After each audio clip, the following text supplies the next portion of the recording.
तो जर्मनी का उदाहरण देते हुए यहां पर रूस पर निशाना साधा, लेकिन इस वक्त जो खबर आ रही है वो यूक्रेन के लिए परेशान करने वाली है, क्योंकि रशिया के हमले में यूक्रेन के कई सैनिकों के मारे जाने की खबर है। 40 जवान ऐसे हैं जो रूसी हमले में यूक्रेन के मारे गए हैं, और आज सुबह व्लादिमीर पुतिन के बाद ये बड़ा अटैक किया गया था। और अब ये जो जानकारी आ रही है ये यूक्रेन के राष्ट्रपति दफ्तर के हवाले से आ रही है कि रूसी हमले में यूक्रेन के 40 जवानों की मौत हो गई है। थोड़ी देर पहले आप सुन रहे थे कि कैसे यूक्रेन के राष्ट्रपति ये कह रहे थे कि जैसे जर्मनी ने हमला किया था चोरी छिपे सेकेंड वर्ल्ड वॉर में, वैसे रूस ने हमला किया है। लेकिन अब उन्हीं के दफ्तर के जरिए ये बड़ी जानकारी निकलकर सामने आई है कि रूसी हमले में यूक्रेन के 40 जवानों की मौत हो गई है। और ये बहुत बड़ी खबर है, क्योंकि अब तक ये चल रहा था युद्ध होगा नहीं होगा, लेकिन राष्ट्रपति पुतिन सामने आते हैं, बयान देते हैं, 10 मिनट बाद अटैक किया जाता है, अलग अलग शहरों में अटैक होता है। राजेश पवार वरिष्ठ पत्रकार हमारे साथ जुड़ रहे हैं। राजेश जी,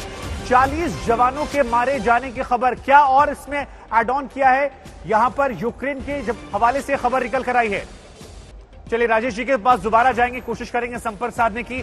40 जवानों के मारे जाने की खबर है और यहां से स्थिति जो है वो और ज्यादा बिगड़ती जा रही है, क्योंकि जो ये खबरें आ रही हैं ये पूरी दुनिया के लिहाज से अच्छी नहीं है। जैसे जैसे युद्ध आगे बढ़ रहा है पूरी दुनिया पर कई तरह के खतरे जो है मंडराते जा रहे हैं, चाहे वो शेयर मार्केट की बात की जाए, आर्थिक तौर पर बात की जाए, तेल की बात की जाए, गैस की बात की जाए, कई सारी बड़ी परेशानियां जो हैं वो दुनिया के सामने मुंह बाए खड़ी हुई हैं।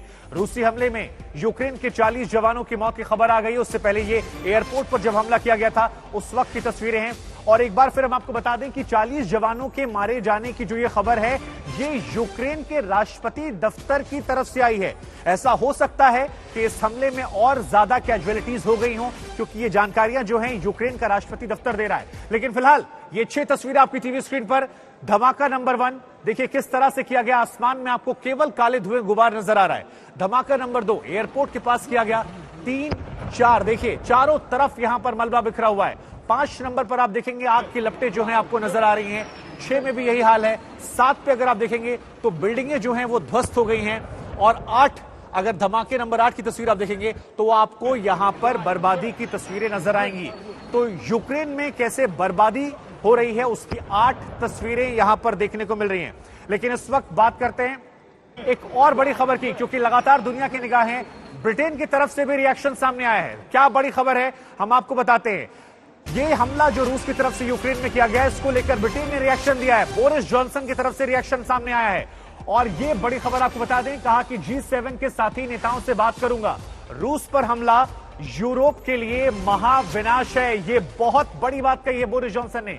रूसी हमले को लेकर G7 से बातचीत करूंगा, बोरिस जॉनसन के लिए कहा। बोरिस जॉनसन ने यह भी कहा कि हमारे महाद्वीप को यहां पर बर्बाद करने जैसा है। नाटो देशों की जल्द से जल्द बैठक की जाएगी और रूस पर हमला यूरोप के लिए महाविनाश जैसा है।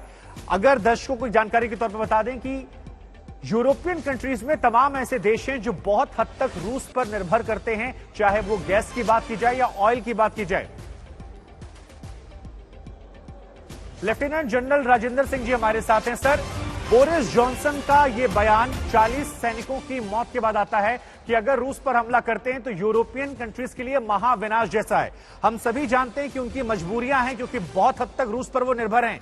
क्या ऑप्शन बचते हैं और क्या दुनिया महाविनाश की तरफ बढ़ रही है? सर, अभी कुछ इसके बारे में कहा नहीं जा सकता, क्योंकि रीजन ये है कि बहुत दिन पिछले कई हफ्तों से रूस ये बार बार वार्निंग दे रहा था, लेकिन जो रिएक्शन वेस्टर्न वर्ल्ड का और यूनाइटेड स्टेट्स का रहा वो सिर्फ थ्रेटन करते रहे।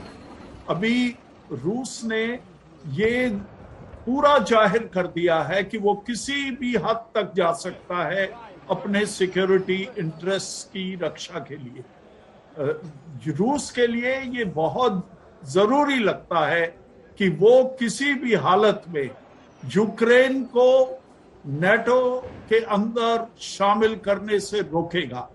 इस वक्त जितने भी हमले उन्होंने किए हैं वो सब स्ट्रेटेजिक टारगेट्स पर किए हैं और उसका मकसद सिर्फ ये है कि यूक्रेन की लीडरशिप को ये रियलाइजेशन हो कि वो ज्यादा देर रूस के सामने टिक नहीं पाएगी।